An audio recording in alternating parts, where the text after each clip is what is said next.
on Spectrum Channel 191. My name is Rob Hall. We welcome you into the program brought to you today by T.G. Brooks Company and Owl Pride Foods, makers of Owl Pride Premium Pimento Cheese Spread and Dip. Well, this past week we had some really cold weather, and then we had a day or two of warm weather. Well, it's done cooled back off, and it looks like over the next several days or so, temperatures are going to be in the 40s, maybe up into the 50s. But hey, it's January, so we'll just do our best to deal with it. Our special guest today is Miss Kim Woods. She's actually on her way out to the station right now, and until she gets here, I'm going to be making mention of some things of interest that is going on.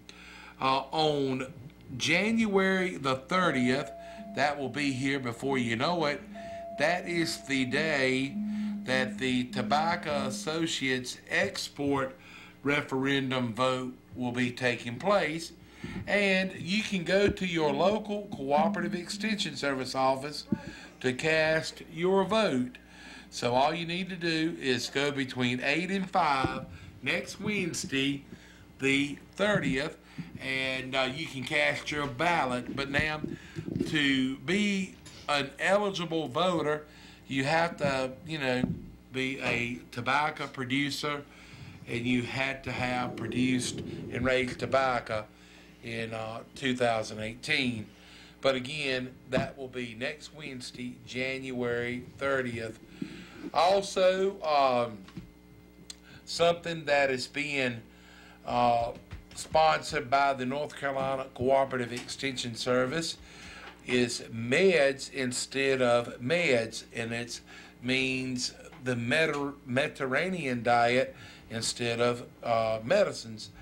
Those classes are going to start up in February.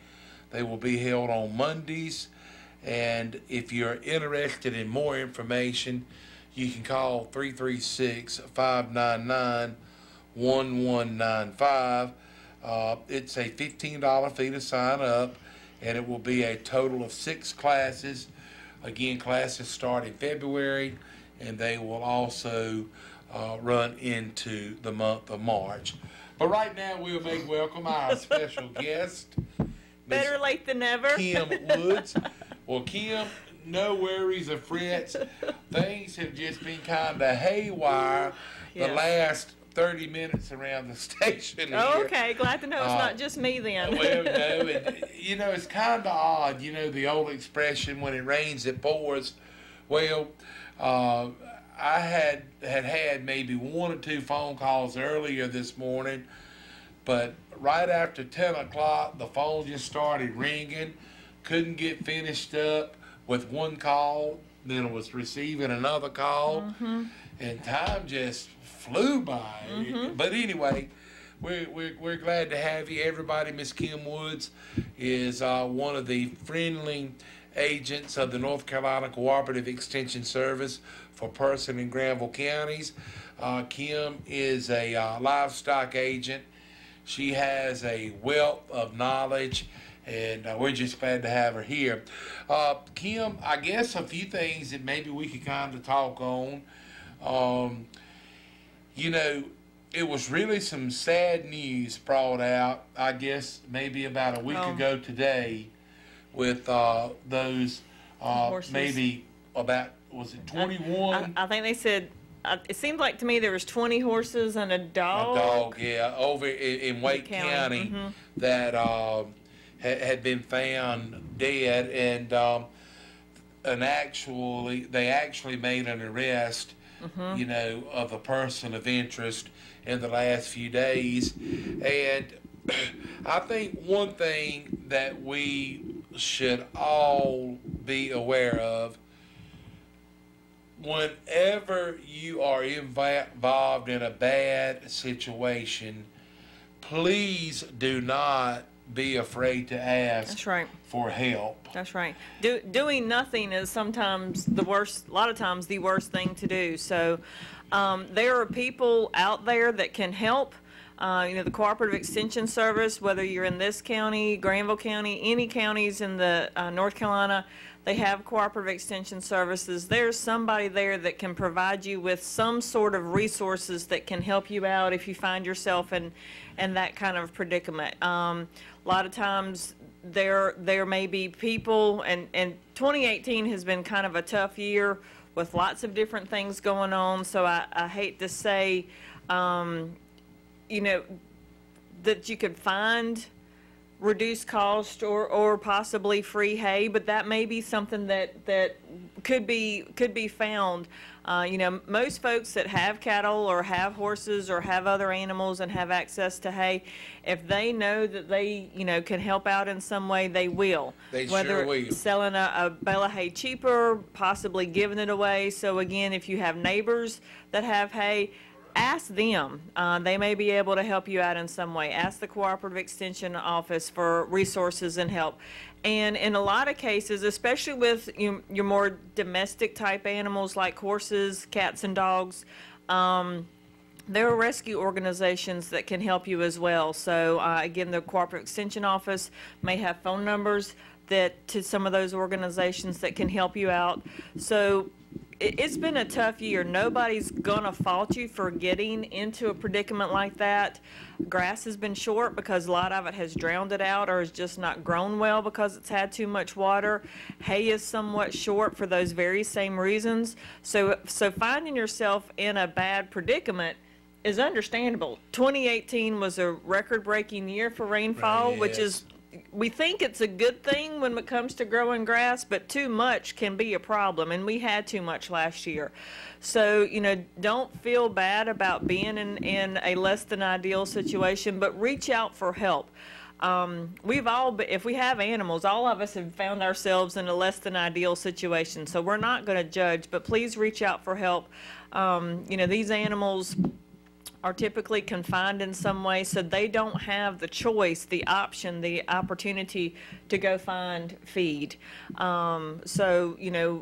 Just reach out for help. Nobody's going to judge. Just reach out for help. And if you know somebody that is maybe having some problems, offer to help them. Offer to call a resource that can provide some help to them. But just ask for help and don't feel too bad about it. And also, if you do know someone that's kind of in a predicament like that, if you just want to make an anonymous phone call.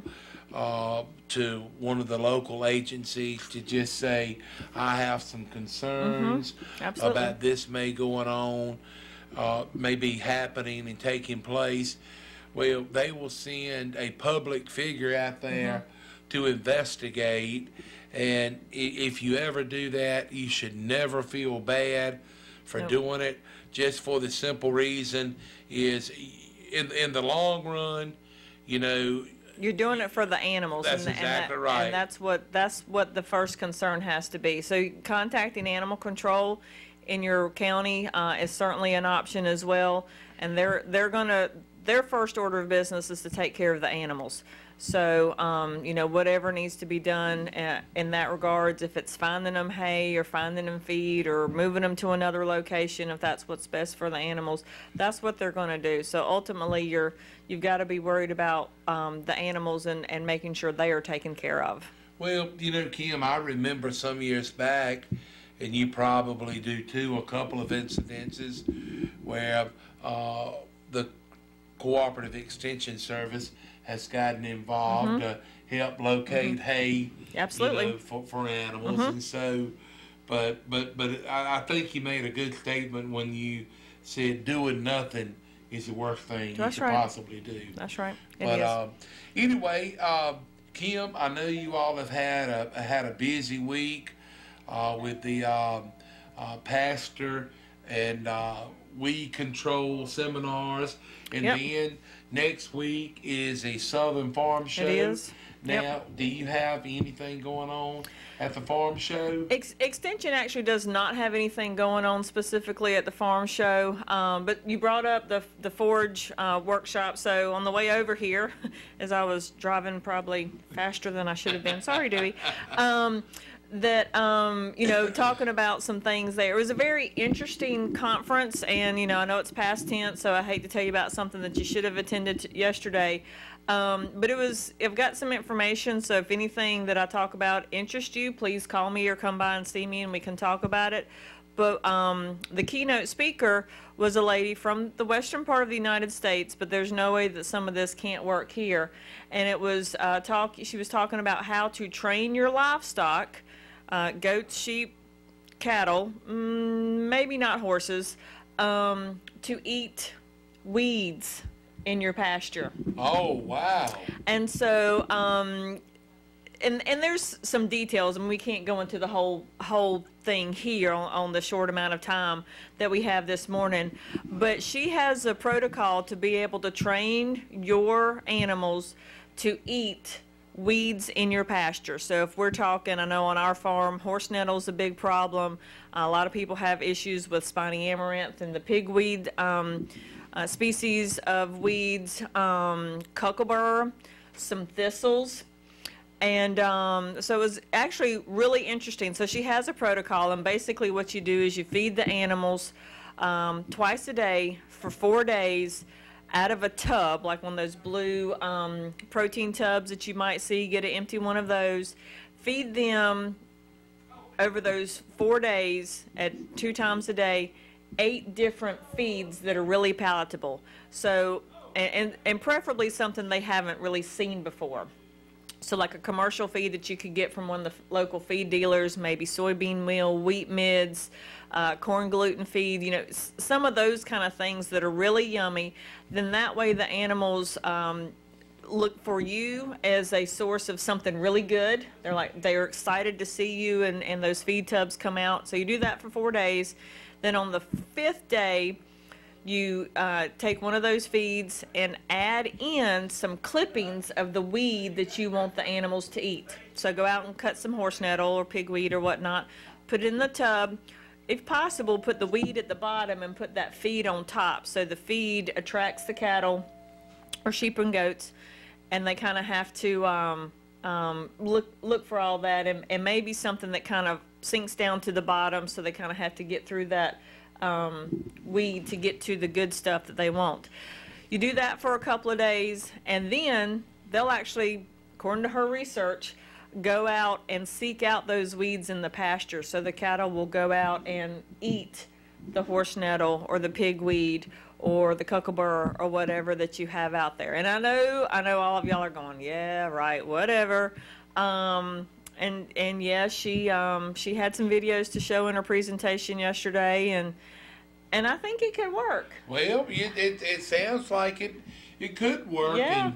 And it makes you wonder, do they associate the taste of the weeds with the good sweet feed? I think that's part of it. They associate that to begin with, the weeds and the sweet feed, something they really like. They associate it together, so then they go out and they seek that weed. Now, certainly there's some weeds that we don't need to feed to the animals. So, if you're interested in doing this, give me a call. I've also got her email address and everything that we can touch base, because there are probably some out there that either don't need to be eaten at all or don't need to be eaten at certain times. But she had pictures of cattle eating just these, and this was the western part of the country, so again, they have a little bit different weeds out there than we do. But I think it was some sort of thistle, and it just had, it was just this angry looking weed with all these pricklies and not really thorns, but just, y'all know what a thistle looks like, and so just imagine that on steroids and even bigger. And so I asked her, I was like, do you have any issues with these animals developing mouth Problems, sores and ulcers and whatnot from these types of weeds that have those prickly things on them? She said not thus far. So it looked like in one of those videos that the cow was not real happy about eating this, because it looked like he was, it looked like it might hurt his mouth, hurt her mouth, but she went ahead and ate it. So that it's just, I'm not saying that that's something everybody should try or that we all need to do that in every single pasture, but if you have some pastures that are really overrun with a certain weed, it might be something to consider to try and help get the cows to help you get rid of the weeds instead of relying solely on herbicides. Because the herbicides cost money. It takes you time to put the herbicides out there to kill the weeds.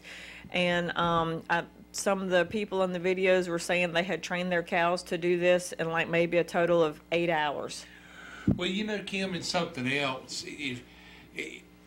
The thing about a weed is, if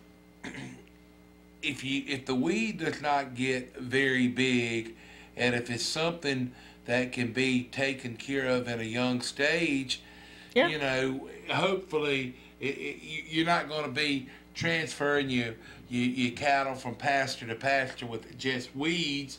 But, you know, and it may be something, and I've talked to Paul Westfall, we've talked about, you know, Johnson grass. Johnson grass is good to graze. Now, if you've got Johnson grass in a field that you don't want it in, it's hard to get rid of. That's right. But one of the best ways to get rid of Johnson grass is to graze it. Right. And so, why not the same way with the weeds? And that's the other thing. These plants have fallen into the category of weeds for various reasons. I mean, most people around here think of Johnson grass as a weed, and most of us want to get rid of it, depending on where it is.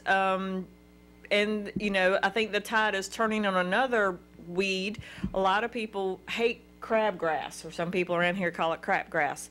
It actually is a pretty doggone good forage for cattle. It comes in the summertime when fescue kind of goes into its summer semi-dormancy and isn't growing very much.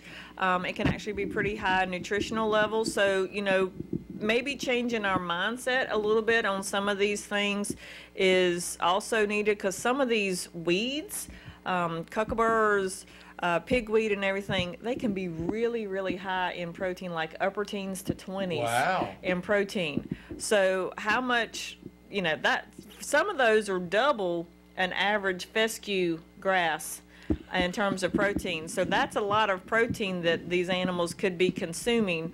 And again, you know, we can't touch base on every single thing that we talked about yesterday in this short program this morning, but it was just an interesting concept. So I think just one more potential tool in the toolbox of dealing with weeds. Well, you know, to kind of relate, you know, I'm sure that all of us has tried a food that we may not be particularly fond of, but then someone has prepared it in a totally different way, and we've tried it, and you say, well, you know, this is not bad, you know. Yeah, that's right. Why not with weeds?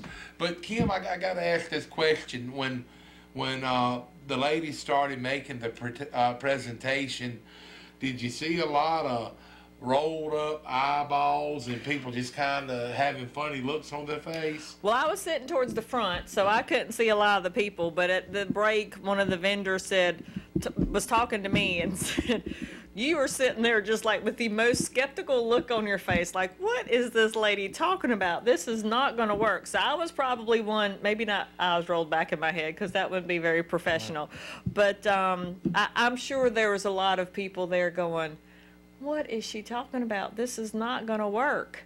Yeah, I'm sure there was, because it's a new idea. It's an out-of-the-box idea. And sometimes we're, you know, as a human race, we're not always real interested in changing the way we think. You know, change. It's not always easy. It's not come easy. It sure doesn't. That's right. But again, with all the rain and everything that we have had, I'm sure when springtime rolls around, it's going to be an abundance amount of weeds.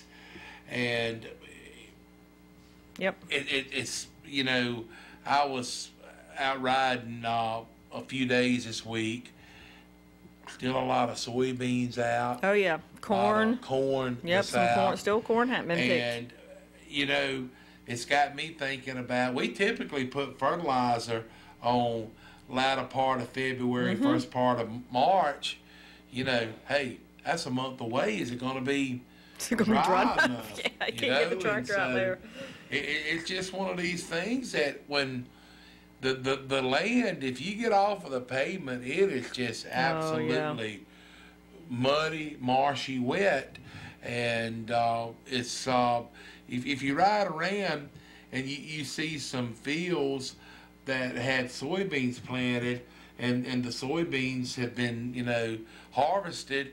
Look at the tracks in the fields. Oh yeah. You know, the farmers hadn't been able to get in there to plant the overwinter crops, and so you better believe when springtime rolls around, you know, they're going to be hoping for a lot of drier weather to try to get everything, you know, kind of back in motion, so to speak. That's right. But again, if you ever come across anybody that is in dire straits of help, you know, managing, you know, their animals or whatever, as Kim said, you know, just ask the question, is there anything that I can do to help? And, you know, I'm not saying be a nosy neighbor, but be genuine in your offer. That's right. And if they kind of shrug you off and say, no, I've got it, you kind of take notice. And if things don't start looking a little bit better in the very near future, don't hesitate to call someone, just because you never know. Some people open up easier than others. That's right. And just, so it's a lot of things. The 2019 Piedmont Regional Beef Conference is going to be coming up on Thursday, March 7th. And this is actually going to be taking place up in we're going to be in Greensboro again this year. So Guilford County. Now, tell us a little bit what goes on at this conference, Kim. Well, on my way out here, I was like, I should have grabbed a flyer for that. So I'll do my best to remember some of the details for the beef conference. We've been doing this, I think this will be the 7th year. And we've typically been holding it in Greensboro. A couple years ago, we had it down in Chatham County at their new facility. But we moved back to Greensboro just because we think it's a little bit more centrally located to the counties that where the agents help plan this are located. Also, Guilford County Extension Office, they have a barn right beside the Guilford County Extension Center, so it's very easy to try and do some hands-on demonstrations with live animals there. I think Chatham County is going to build a barn to be able to do stuff like that in the future, but they don't have one there now. And we always hear that people want hands-on stuff. You know, talking about stuff is fine and dandy, but show me how to do it, or even better, let me have a chance to do it myself. So they do have that barn, so that's one of the reasons we're moving back to Guilford County in Greensboro. So we have Dr. Deidre Harmon is going to be there. She is beef and forage specialist with NC State Extension, and she is up at the Waynesville Research Station up in the mountains. She's going to be talking about establishing fescue, the keys to successful establishment of fescue. And I know we probably y'all are sitting around going, well, my fescue pasture looks great, I don't need to do anything. After all the rain we've had this past year in late 2018, you might be surprised at what that pasture looks like come spring, because I think we're going to find out that the amount of water may have done more damage than we realize. So you may see your stands are a little bit thin or just not as hardy as you'd like. So, and then maybe you have a new pasture you want to sow. I mean, folks are calling all the time saying they've just bought some land, or they just cleared some land, or whatever the case may be, and they're wanting to put in new pasture. So she'll have a really good two-series talk that day about the keys to establishing fescue, and I'm sure the novel End to Fight Fescue will come into that conversation at some point. So if that's something that you're interested in, I'm sure she will touch on that. And then we're also going to have Dr. Ron Gill from Texas A&M AgriLife Extension. And some folks in the horse world may know Dr. Gill. He's pretty big into stockmanship with cattle, and a lot of that is using horses to move cattle. Now, we don't use a lot of horses around here to move cattle, but in Texas and that part of the world, they certainly do. And he and Dr. Kirk Pate have been going around the country for the last probably 3 or 4 years talking about stockmanship. So moving cattle in a way that is less stressful for them, and then therefore less stressful for the people, and keeping those cattle moving in the direction that you want them to go without chasing them all over the pasture or yelling at them or screaming at them or, you know, using the shot stick too much or using a rattle paddle too much. You know, how to get the cattle to go where you want them to go in the least stressful way possible. So he's kind of a celebrity in that world and talking about that. So he's going to have a couple of different talks that day, all dealing with that, but coming at it from different angles. And then we'll have a demonstration with him moving some animals that afternoon. At least that's the plan. Everything's got to work out to actually get animals from one location to another and that kind of stuff. So it's pretty much an all-day event. I think it starts around 9 o'clock maybe that morning. Again, I don't have the details in front of me with the times and everything. We have the information on our website. You can certainly call me at the extension office if you want to know more details. There is a $15 registration fee if you pay, I think, before February 25th. I think is the date. At the door, you can still come in at the door. It's $20 at the door. So we'll have vendors there. So if you're interested in talking to somebody about maybe some new equipment or a different feed or mineral or AI, we'll have vendors there and sponsors there. You can talk to them about their different products and services. I think we get through around maybe 4 o'clock that afternoon. So it's pretty much an all-day event, and we will feed you lunch. So, for the $15, you'll get lunch. Not a bad deal, really. Not a bad deal at all. But you need to sign up early. It's $15 after February 25th. That goes to $20. Or if you just show up that day. But again, this will be Thursday, March 7th up in Greensboro. And if you are a beef producer or a cattleman, it'd be worth your money just to go up there and watch the demonstration. I think so. I'm excited to see it. How to move the cattle, causing less stress. And, I think one thing, Kim, whenever you do anything with animals, it's not the fact that the animal needs to learn how to do something. Us humans need to learn the ways to make the situation go easier and smoother. Right. And I've talked to a lot of people that train horses, and most of them will tell you, the horse is a lot easier to train than the owner. Yeah. And so when they have a horse, doing pretty much the way that it's supposed to, and then a different rider gets on the horse, and they do this and do that, and the horse is kind of mixed up on which way to go.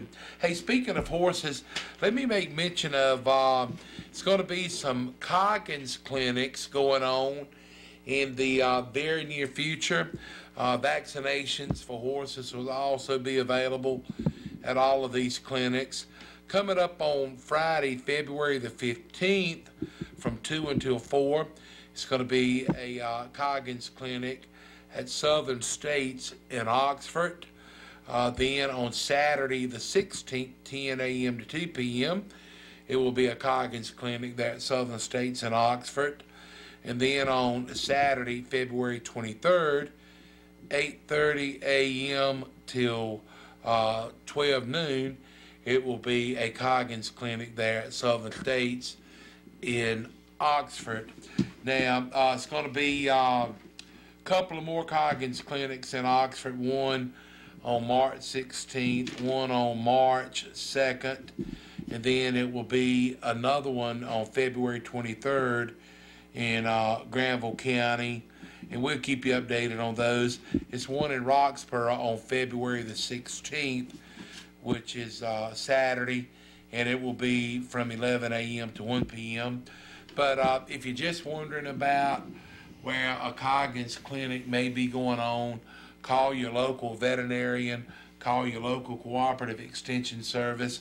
And one nice thing about the Coggins clinics, it is trip fee charged by the veterinarian.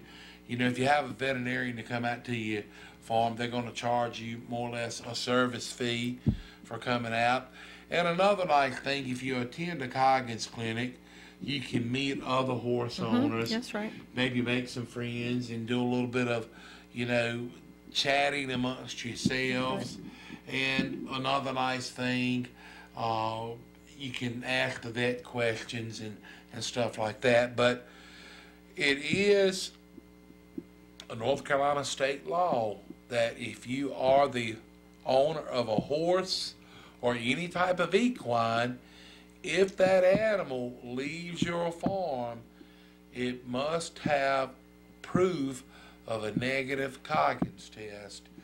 And I have been told that if you are transporting a horse, that any law enforcement officer has the right to ask you to see proof of negative Coggins. And so it's something to be taken very seriously.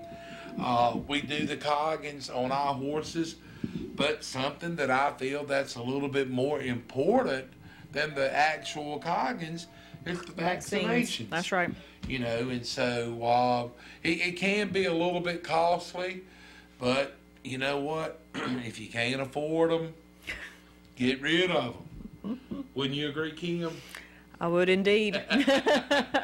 Let's get a word over T.G. Brooks Company, in business since 1936. Bill and Roy, they are ready for you out there. They have well water pumps, plumbing supplies, convenience store items, hoop cheese, the list goes on. T.G. Brooks Company wishes you a successful 2019. We probably will get a taste of more real winter and cold winter days and nights in January, which suggests a trip to T.G. Brooks Company, 413 Helena Mariah Road in Timberlake. Cold weather needs are found like furnace filters, stove pipe, and stove mats, pipe insulation, plastic to put around your windows too. You will find water heater elements, thermostats, pressure relief valves, ice melt, bird seed in 10, 25, and 50-pound bags, and sunflower and black oil seed. There are shovels in case we have ice or snow. They have wedges, axes, and mauls for getting stove wood ready. They have gloves lined and unlined in leather and cloth. They are your first choice for well pumps and piping when water problems occur, with a selection of submersible and top-of-the-ground jet pumps, pipe, pump wire, and pipe fittings. They also carry cast iron cookware, and they fill propane gas bottles, and they have plenty of dog food and 100% kiln-dried cedar shavings. You might need an outdoor thermometer. Plan to spend a little time at T.G. Brooks Company talking about warmer days in a couple of months and getting information on your future lawn and garden plans. In a couple of months, we'll be talking about putting out pre-emergent weed control. Come to the place where people like to shop from all over the region, a local friendly family business that has been faithful to the homeowner, farmer, and construction worker since 1936. Phone them at 364-2428. After all is said and done, get you a generous portion of hand-cut ribeye steaks and prepare them the way you like them. Pop them on the grill. Enjoy a delicious treat. Everything works out when you have a T.G. Brooks Day.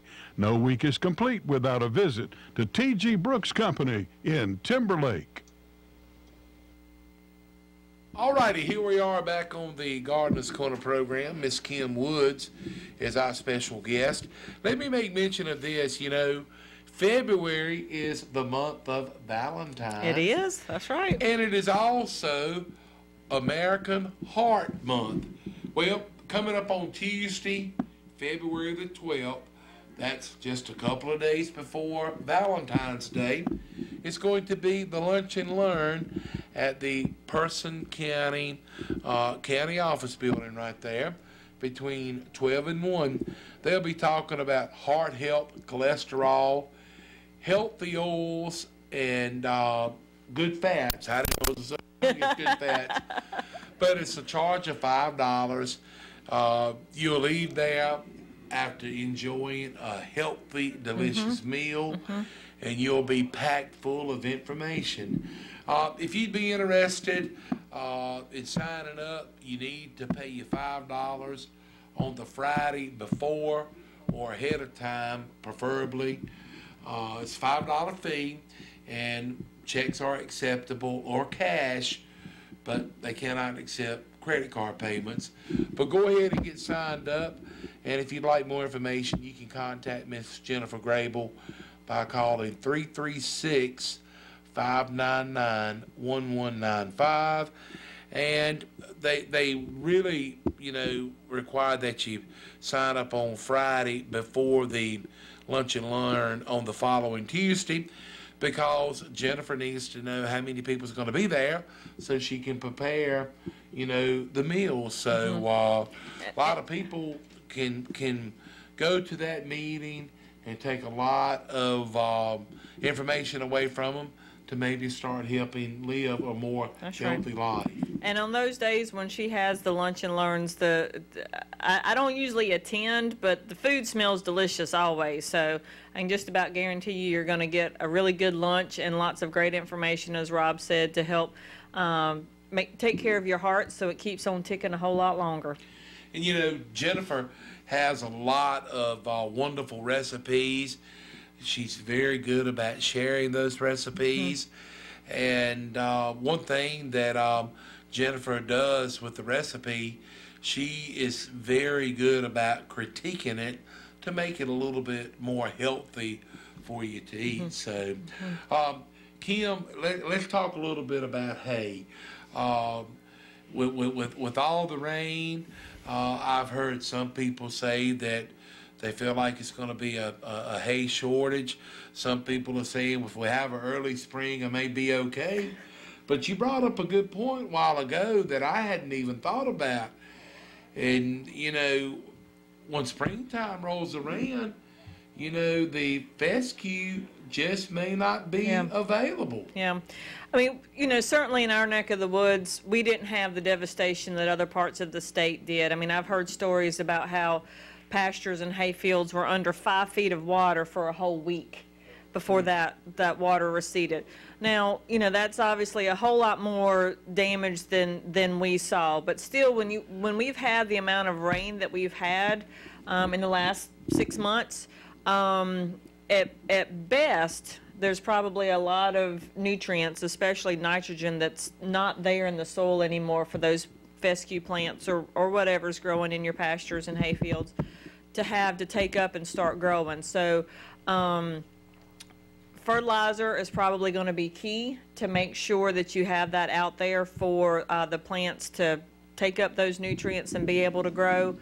Yes, this is the time that I'm supposed to tell you to do a soil sample so that you know what you put out there, and you definitely should. I will also say, however, that right now is the $4 per sample charge by the NCDA. So if you wanted to forego that, although $4 is still pretty doggone cheap for the information that you're getting and the benefit you get from having that information, even if you don't do a fertilizer soil sample, put out the fertilizer this spring, because I think whatever may have been there left over in the fall, it's gone. Well, it's in the ocean now. I was going to say, I think this is definitely one of those years to where you will not be able to put out too much. Oh, no. Because what's there, right, in most likeliness, has leaked out completely. And $4 is cheap. If that tells you what you need to put out, it may be, maybe you need some lime this year because it's been several years since you've put lime out.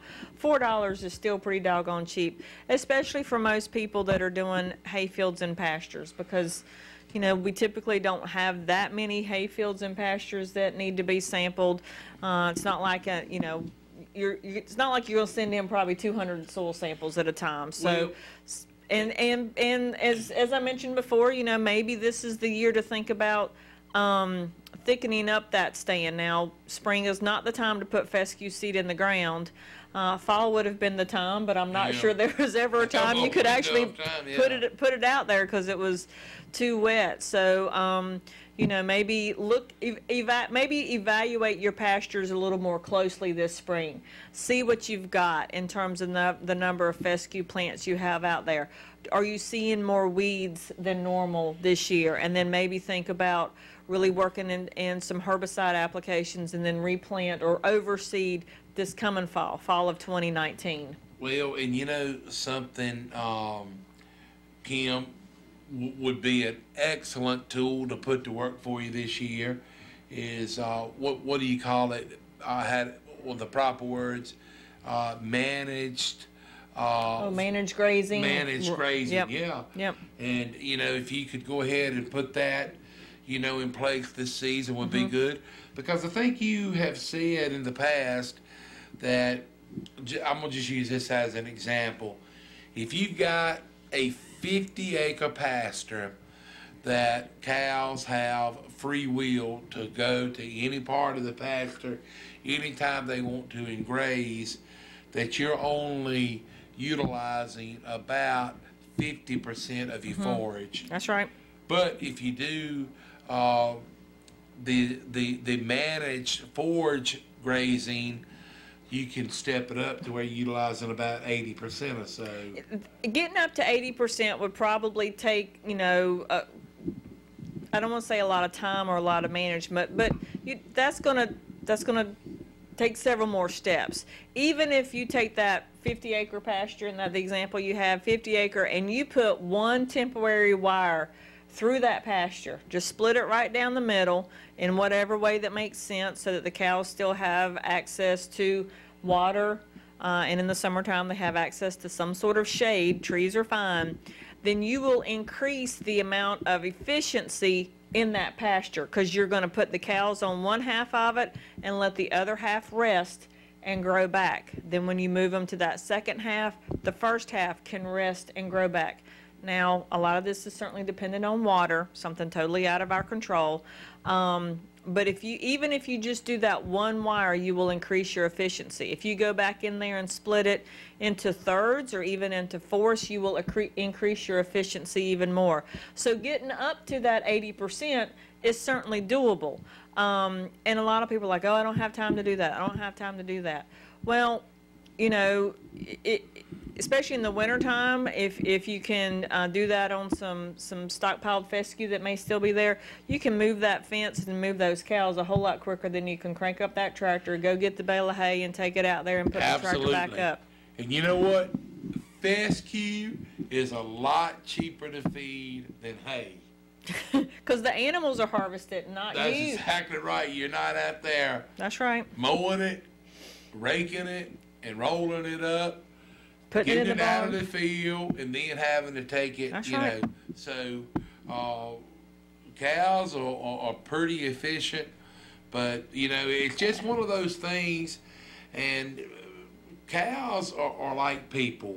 You know, here you are. If you got, you know, a ribeye steak on the plate over here, or you got a piece of grilled bologna over here, most people are going to choose the ribeye steak.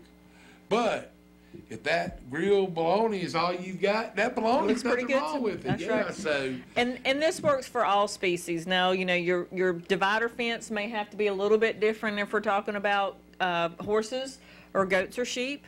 But it works for all species. I say cattle a lot just because that's who I work with a lot, and that's what I have on my farm or on our farm. But it works for all species. So if you can make those animals graze it more efficiently, that grass is going to last you longer, and you will have to buy less hay come wintertime. The animals get used to seeing you, and they associate you with new grass. They like you. You can keep a close eye on them in terms of looking for any health problems. You know, you go out there to move them, and one of the cows is not coming up with the rest of them. Maybe you need to watch her. She might be a little That's right. sickly. So, but it works for all species. yeah, and you know, making these steps are something that just don't happen overnight. You'll have to work and plan and prepare. But, you know, as Kim said a while ago, I guess sometimes for some people the biggest issue may be waterers. Right. And I would encourage any farmers out there that is raising cattle,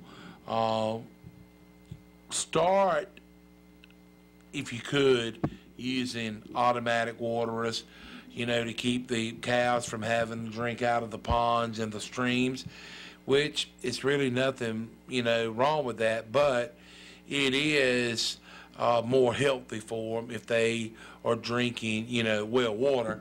And, you know, it is some expense, but it may be some programs out there that would help assist, you know, in achieving those goals.